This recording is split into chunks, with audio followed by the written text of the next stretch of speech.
Welcome to another installment of Extending Healthspan.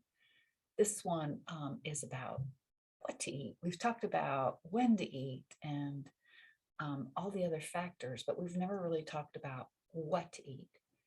This is going to go through the science of why we thrive so much better on an unprocessed plant-based diet.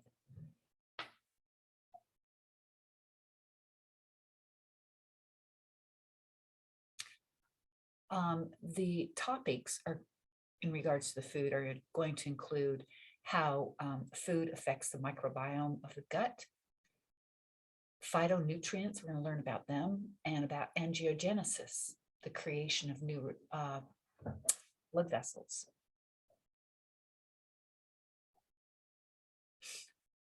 So we're going to understand why foods affect the body or how they do, and not just having me tell you to do something. I want you to understand why. It'll give you more motivation to do it. The research question came out. Do processed foods cause weight gain compared to non-processed foods? And in the cartoon here, the depiction, potato chips, root beer, and cupcakes aren't an unhealthy lunch, it's vegetarian. So we need to talk about more what kind of foods rather than what type of diet we're on, like for vegetarians or keto or whatever. I want to really dive into the types of foods that we eat. This was a research, actually, even though it was a small relative in terms of numbers, it was very robust in that Kevin Hall, actually NIH researcher, was able to fund the, I guess I could say, kind of hospitalization or whatever, brought these people into a clinic and had them live in the clinic. His study's design was a randomized crossover, and which means that he had these one group of participants, he randomly assigned them to one type of food and then the other type of food, and then 2 weeks he'd flip and cross over. So the same participants became like their own controls. But what he was looking at was the effect of ultra processed foods to unprocessed foods. So how would a randomized crossover design help to improve a study? This is showing a little graph, and I'll explain that in a second, but I want you to think about what does it do to improve the results of a study? Does it reduce the study costs, or does it reduce the risk of confounding variables?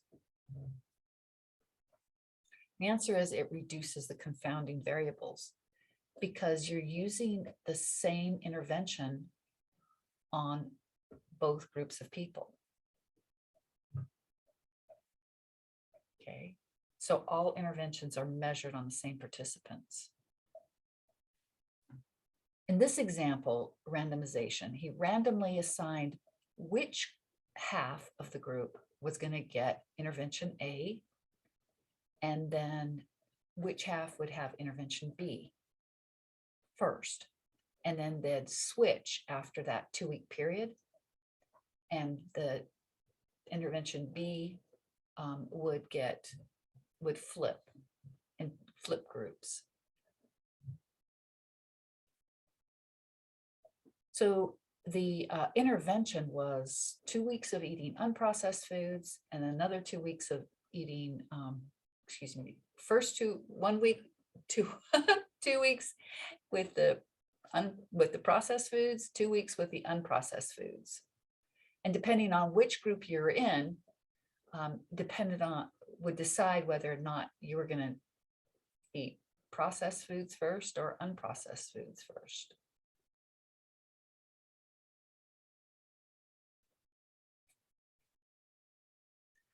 So just a better explanation visually. Obviously, I have difficult time verbalizing this, so I love to put things in pictures.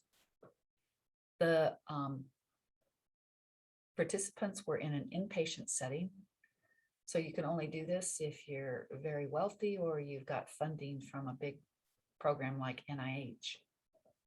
So all of these people were clinically obese. They all had a BMI over 30.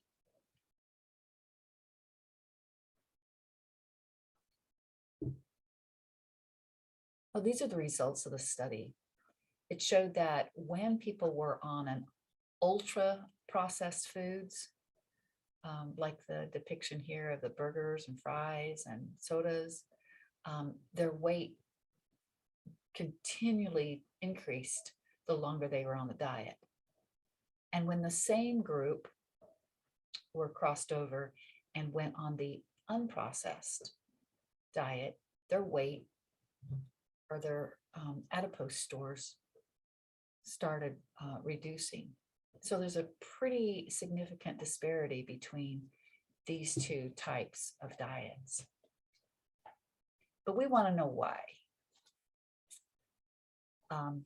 What the summary showed was that people that were on these ultra processed diets had much greater tendency to eat more food, more calories than those on an unprocessed diet. So they were allowed to eat as much as they wanted. And those that they had to be, within that diet plan.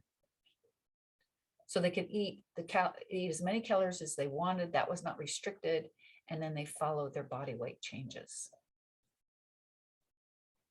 But if you have exposure to as much ultra processed food as you could possibly eat, that's what will happen to your weight. It'll just continually go up. So what is the problem with processed foods? What is it doing to you physiologically? And I had the opportunity or the honor to listen to his lecture, Kevin Hall's presentation. And the audience asked, what's exactly is the mechanism? And he's saying they don't have actual proof for sure, but he believes that this is as a cause of affecting the microbiome in the gut.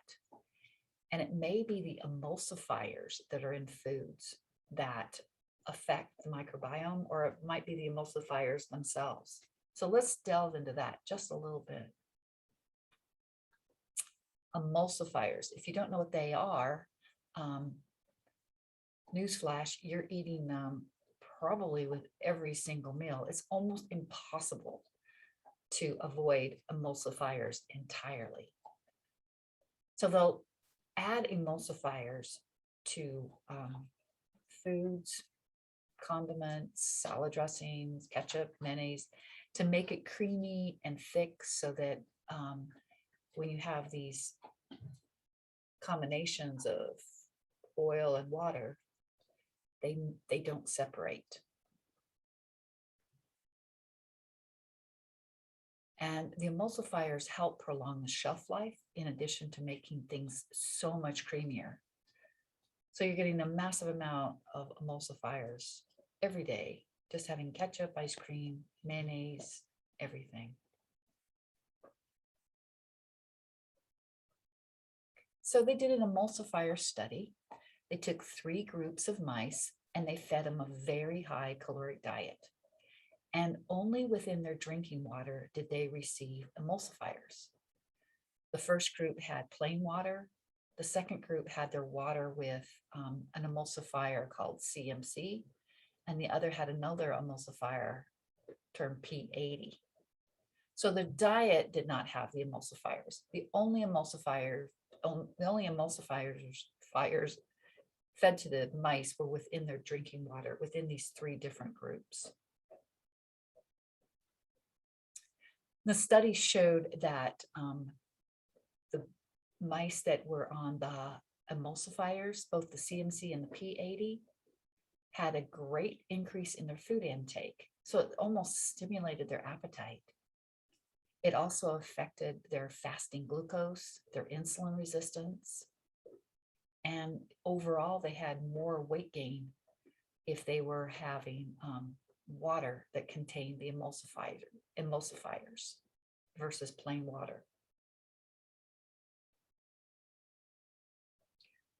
The author's conclusion of this particular study was that food emulsifiers in processed foods cause metabolic syndrome in mice. And metabolic syndrome, if you remember, is the insulin resistance, predisposition to or tendency toward developing type 2 diabetes, hypertension, all the complications.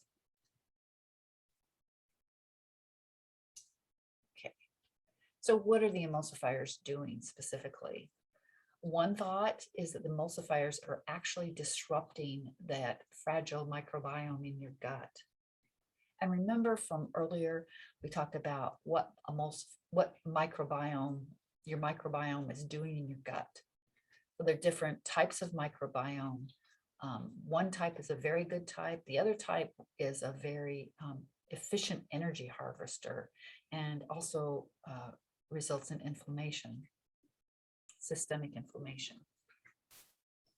So the disruption of the microbiome causes intestinal inflammation, increases fat mass, and glucose intolerant. And this is an image showing how the emulsifiers change the microbiome, and then the gut starts to develop this inflammatory response.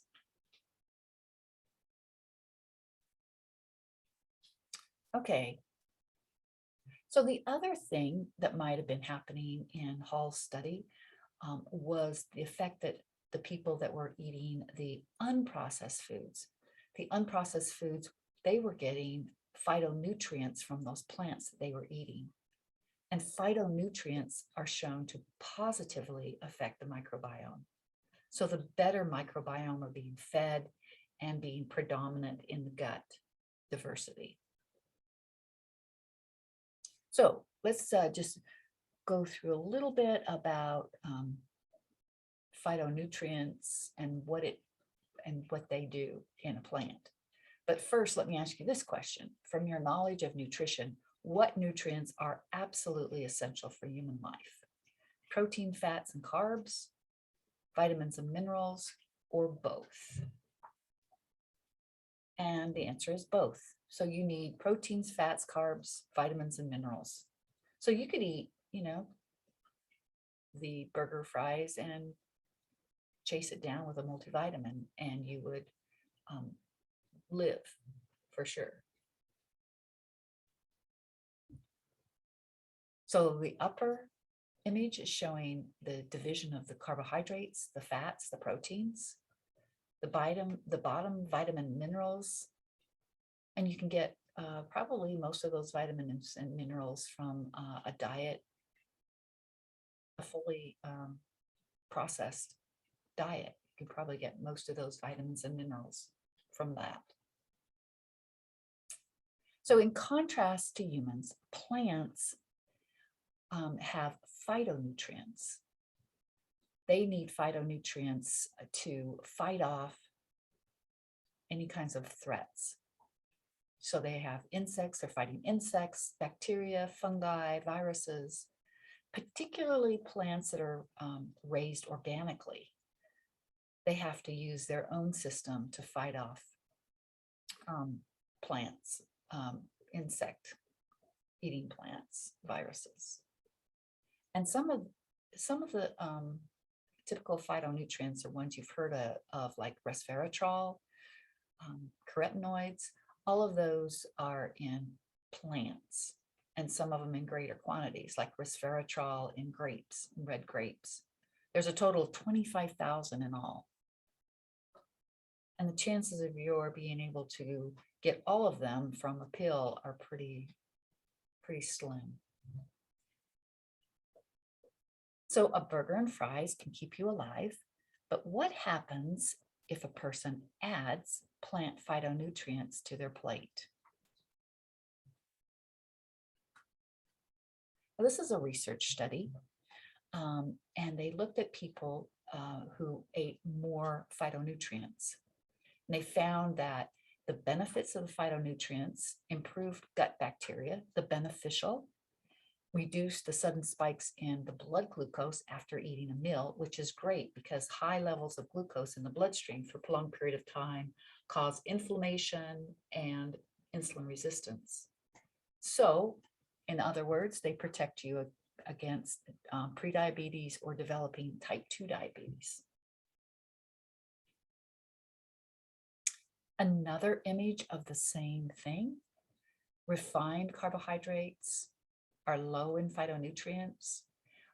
They increase the pathogenic bacteria versus the complex carbohydrates that have high phytonutrients, improve the beneficial bacteria, and a better bacterial diversity, reduces glucose levels, and reduces your risk for type 2 diabetes.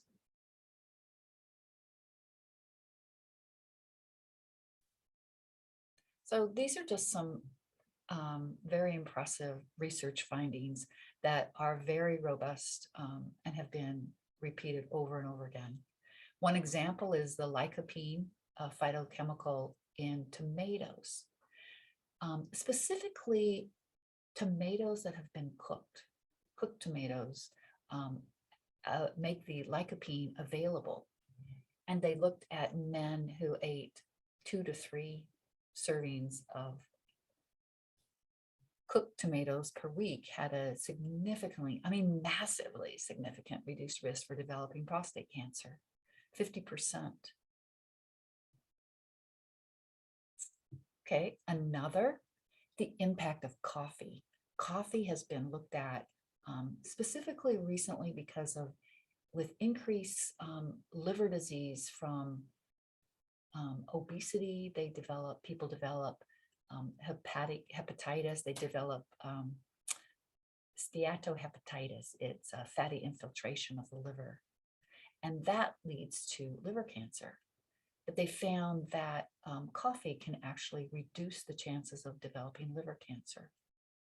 They've also done multiple studies on cancer in relation to coffee intake. So this was a systematic review, looked at many peer-reviewed research articles, asking the question, can coffee reduce mortality? Okay, so they looked at all deaths occurring in a population, and they compared coffee drinkers to non-coffee drinkers. And they found that coffee is associated in a reduction of all-cause mortality rate. So your risk of dying from multiple causes are reduced by drinking coffee.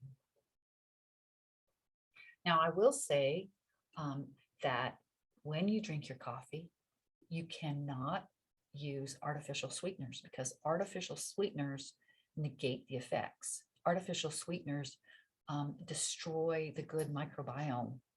So if you're going to be drinking coffee, make sure you don't sweeten it with artificial sweeteners. Here's another study.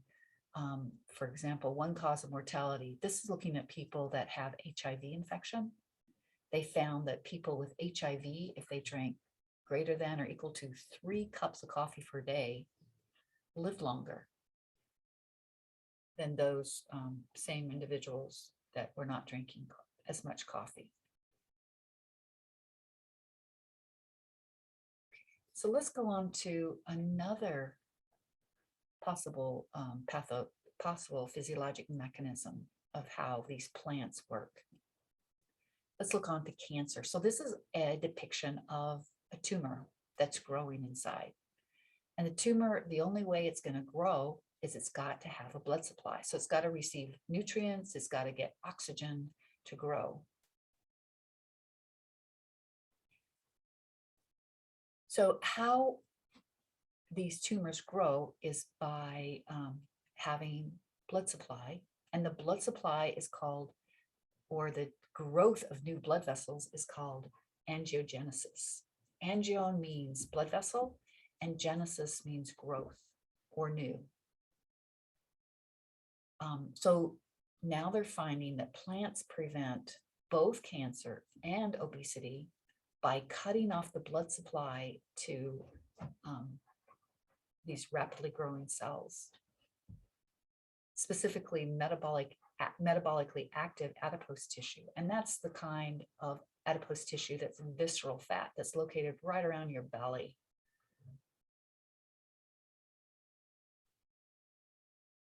So again, this is showing angiogenesis. Angio is vessel, genesis creation, creation of new vessels.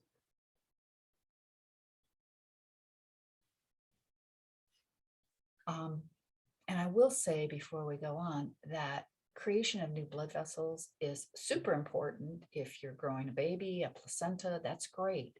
But you don't want the creation of blood vessels to tumors or to these metabolically active fat. And it turns out that those types of tissues, like a tumor, a cancer, releases a chemical called vascular endothelial growth factor. Endothelial is the lining of a blood vessel. So it releases this chemical, and the chemical stimulates the blood vessels to grow into it. And plants are being found to stop this growth or block the effects of VEGF.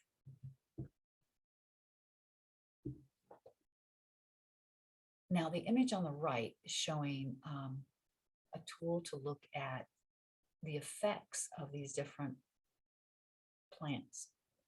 So this is showing a soybean, and this on the left is a control, the control, where you see the rapid growth of blood vessels. And on the right is the addition of soybean and how the soybean stopped this abnormal blood vessel growth.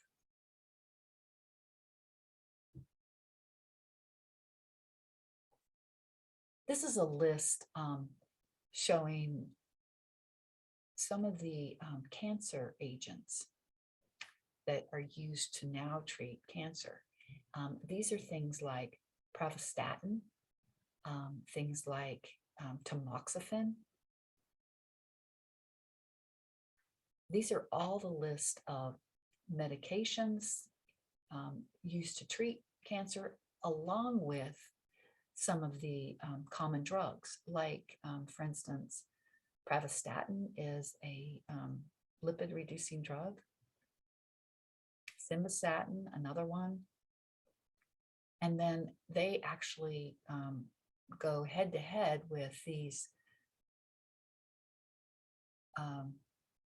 dietary drugs, dietary foods that you can take, showing eating parsley is not so far off taking some of these other drugs for cancer treatment. So tamoxifen, again, is one of the common cancer drugs that are used for, specifically used for breast cancer. And I will say, by the way, that breast cancer is growing in women all the time. It's just that in some people, it doesn't get very far. The cancer doesn't get a blood supply and it dies and it goes away. They've done studies on women who've, on multiple like breast of women who've had car accidents, and they've looked at their breasts microscopically and found, the majority of women have little bitty breast cancers that are growing microscopic, but never go on to cause breast cancer.